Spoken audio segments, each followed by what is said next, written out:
Sobat Pancasila, selamat siang. Kembali lagi ketemu dengan saya, Anggi, untuk program Sampan, Salam Pancasila. Kali ini saya berkesempatan mengundang Bapak Dr. Kiai Haji Waryono Abdul Gofur MAG. Beliau saat ini menjabat sebagai Direktur Pendidikan Diniyah dan Pondok Pesantren Kementerian Agama. Selamat siang, Pak Dir. Selamat hadir di sini. Terima kasih atas waktunya. Oke, selamat siang. Terima kasih Mbak Anggi Iya, apa kabar undangannya. Bapak? Alhamdulillah baik, sehat. Salam Pancasila. Salam Pancasila. Nah, ini Bapak udah akrab sekali sepertinya dengan salam Pancasila Oh, kita ya, Pak ya. sudah. Itu dari Karena Jogja salam Pancasila itu.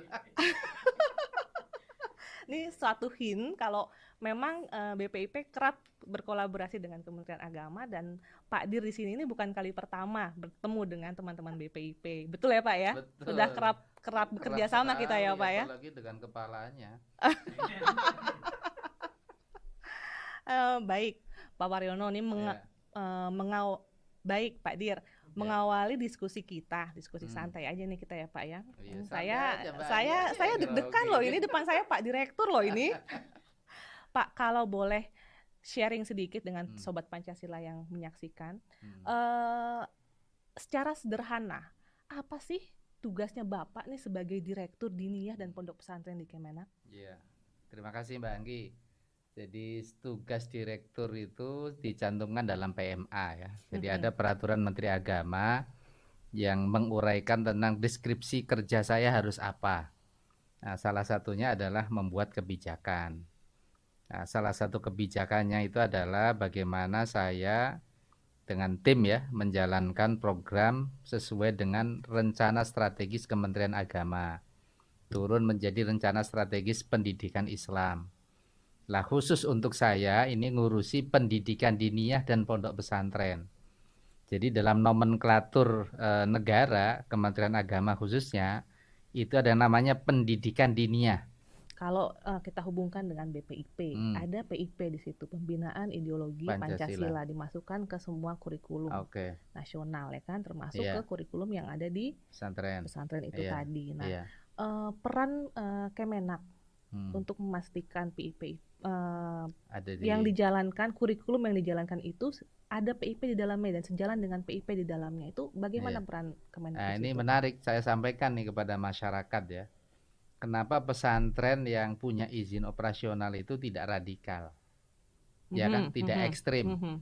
Karena kami menitipkan 5 pelajaran yang harus dipelajari oleh santri. Ya. Nah, salah satunya adalah Pancasila dan pendidikan kewarganegaraan. Nah, ini harus dipelajari oleh santri. Karena apa tadi yang PDF, SP Matali itu harus ada pelajaran ini. Makanya mereka tidak perlu diragukan tentang nasionalismenya gitu. Karena memang sejak awal memang itu sudah diwajibkan ada di situ dan dipastikan ada dengan pengawasan yang dilakukan oleh Kemenak begitu ya Pak ya. Iya, bahkan kami punya Mahat Ali Mbak Anggi itu yang konsentrasinya. Jadi istilahnya kalau di Mahat Ali itu hanya mempelajari satu rumpun ilmu agama. Jadi misalnya pondok pesantren Tebu Ireng itu Mahat Alinya itu takhasus fil hadis wa ulumu. Hanya mempelajari hadis dan ilmunya.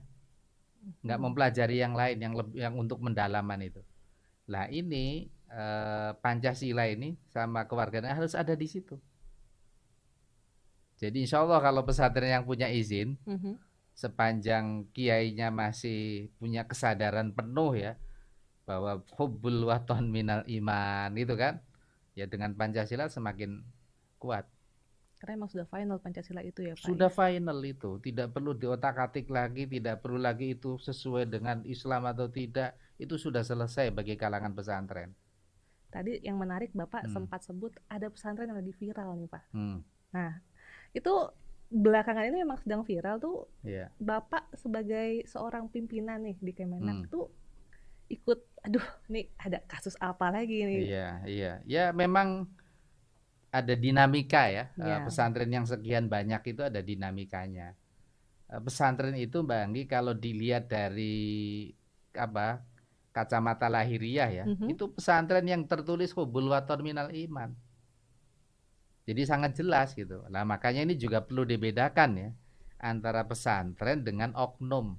Nah, ini kebetulan yang diduga pelaku kekerasan seksual itu adalah putranya kiai.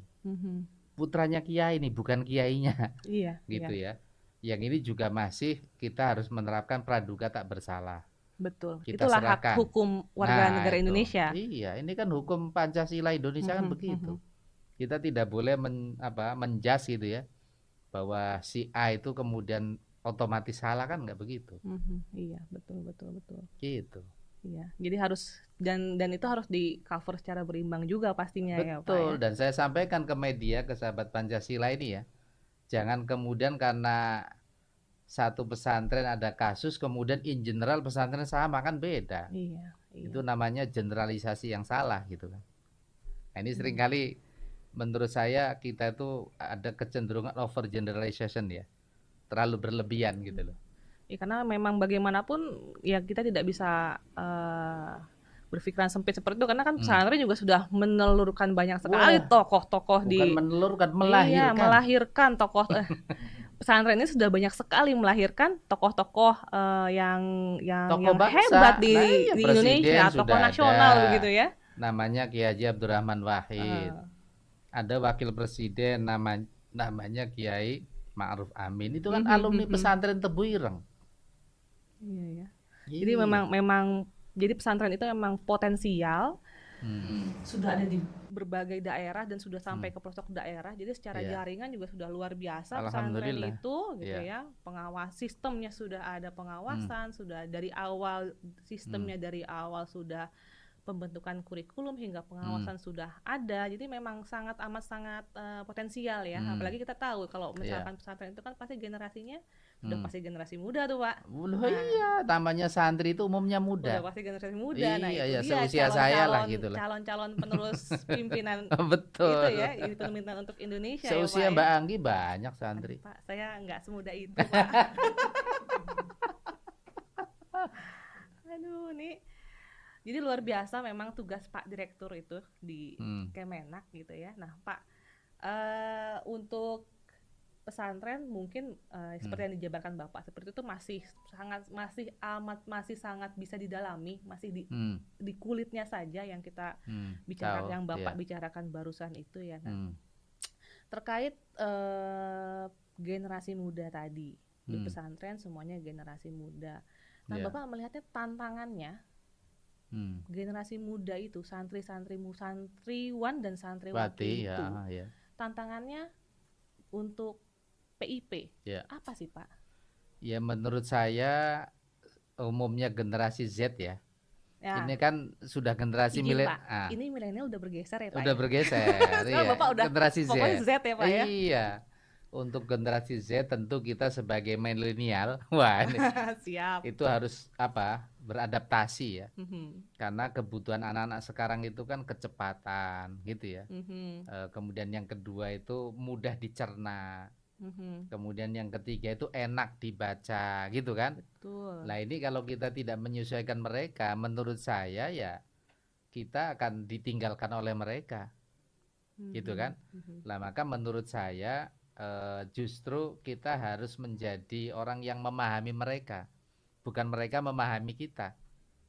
Nah termasuk juga harus ada adaptasi bahasa. Nah ini bahasa untuk generasi Z ini kan nggak bisa kemudian seperti referensinya kita tempo dulu gitu loh. Nah ini adaptasi bahasa juga penting. Nah kalau kita tidak menyesuaikan, nah, ya lagi-lagi kita akan ditinggalkan oleh mereka. Dan akhirnya mereka mencari jalan sendiri kan, sesuai dengan pencarian seperti dalam Google kan, gitu kan, gitu loh. Iya. Dia langsung ketik dan seterusnya kan. Ketika hal tersebut Kemenak melihatnya sebagai peluang gitu kan, sebagai peluang. Nah, inovasi apa sih yang sudah dilakukan untuk reach generasi muda santriwan dan santriwati itu? Pesantren itu hari ini alhamdulillah sudah ikut juga dalam digitalisasi ya. Jadi Mbak Anggi nggak usah heran kalau nanti masuk pesantren, kok semuanya cashless gitu kan. Tidak ada lagi anak santri itu bawa uang tunai ya. Uang tunai itu nggak ada. Kemudian yang kedua misalnya orang tua tuh bisa mantau dari rumah, anak saya tuh ngajinya sudah sampai mana gitu. Terus yang diajari oleh gurunya ini benar atau enggak gitu kan. Itu sudah bisa mantau orang tuanya. Nah, artinya apa? Lagi-lagi kata kuncinya itu adalah adaptasi. Jadi dengan adaptasi itu berarti ada tuntutan berikutnya namanya inovasi. Nah, inovasi itu kan menuntut kreativitas. Jadi kalau tidak kreatif berarti kan nggak inovatif. Iya Nah, betul kalau Pak. tidak inovatif ya sudah, kita tinggal menggali kuburan kita sendiri. Tinggal tunggu waktunya kapan Tinggal kita tunggu ditinggal. waktunya, fantadiri sa'ah namanya. Apa tuh Pak? Ya tunggu waktunya tadi. Aduh, ini memang menarik ya ngobrol dengan Pak Dir ya. Nah, jadi memang sudah pasti inovasi-inovasi itu dilakukan di pesantren. Dari Kemenak juga memberikan trigger untuk para pimpinannya melakukan inovasi tersebut tadi ya, digitalisasi ya Pak ya. Nah, kedepannya target yang ingin dicapai oleh Kemenak itu seperti apa sih Pak? Jadi paradigma kita secara umum yang kemudian juga dipraktekkan di orang pesantren itu kan, orang pesantren itu kan dulu ya, itu kan tidak mengenal tidak mengejar gelar ya. Iya. Tapi orang pesantren itu dididik untuk punya skill. Nah makanya bagi orang pesantren tempo dulu gelar itu nggak penting, gitu loh. Tapi yang penting skill dan kompetensi. Lah kenapa skill dan kompetensi? Karena kiai ingin semua santrinya itu berguna, bermanfaat di masyarakat, gitu loh. Makanya yang dididikkan oleh kiai kepada para santri itu adalah kiai sebagai contoh sekaligus. Nah, makanya santri itu sudah punya role model dari awal itu. Karena apa? 24 jam bersama kiai kan. Pak, Bapak ini bahasanya agak jaksel dikit ya, role model ya. Kalau zaman dulu kita sebutnya teladan loh Pak. Ini salah satu contoh inovasi yang dilakukan supaya orang nggak bosan gitu ya, dan kita nggak ditinggalkan. Kalau teladan tuh kayaknya tinggi banget gitu kan. Role model lah itu. Lanjut Pak, silakan Pak. Iya, jadi dengan adanya role model itu santri kan bisa tahu gimana ya kiai kok bisa membangun pesantren besar seperti ini. Pekerjaan kiai itu apa gitu kan. Kesungguhan kiai dalam membangun komitmennya gitu ya untuk mewujudkan lembaga pendidikan yang aksesibel untuk semua orang. Itu seperti apa? Itu anak-anak lihat sendiri. Berbeda dengan sekolah, bahkan madrasah yang tidak di pesantren kan. Dia berinteraksi dengan gurunya kan hanya 8 jam. Iya, betul. Iya kan? Betul. Nah, mereka 24 jam. Nah, itu mungkin ini yang Pak, izin banget dengan 24 jam itu harusnya bisa lebih intensif lagi ya, bagaimana mereka bisa menjadi insan yang Pancasilais begitu ya. Karena kan kalau 8 jam di luar itu ya. Lah kan Mbak Anggi bisa cek alumni-alumni pesantren itu yang tadi ada pelajaran Pancasilanya, itu bisa dicek mana yang radikal. Kan gitu. Dan mohon maaf ya kalau misalnya ini cek data ya, mapping data, mohon maaf teroris misalnya, cek aja alumni mana. Iya kan? Ya saya tidak mengklaim gitu ya, tapi setahu saya, ini sering saya sampaikan juga, meskipun dalam kitab fikih kita itu ada kitabul jihad, kitab tentang jihad, tapi nggak ada santri itu jihad itu artinya adalah melawan negara, membunuh orang, membunuh non muslim, itu nggak ada. Nggak ada itu. Itu. Ya, jadi itulah maksudnya salah satu kelebihan pesantren juga dengan porsi waktu yang 24 jam itu, jadi benar-benar bisa mendidik ya. Iya. Mendidik para santri. Dan dari situ ini Mbak Anggi perlu juga saya sampaikan nih kepada sahabat Pancasila ya. Santri itu akhirnya memiliki resiliensi, ketahanan. Ya, dalam situasi apapun santri itu jarang loh stres itu. Jarang mengeluh gitu. Itu karena apa? Punya pengalaman, misalnya tidur di begini biasa gitu loh. Apalagi tidur ada AC-nya itu malah nggak kerasan gitu. Jadi memang mentalnya pun sudah tangguh begitu. Iya, itu sudah tangguh. Membentuk pribadi yang seperti itu gitu ya.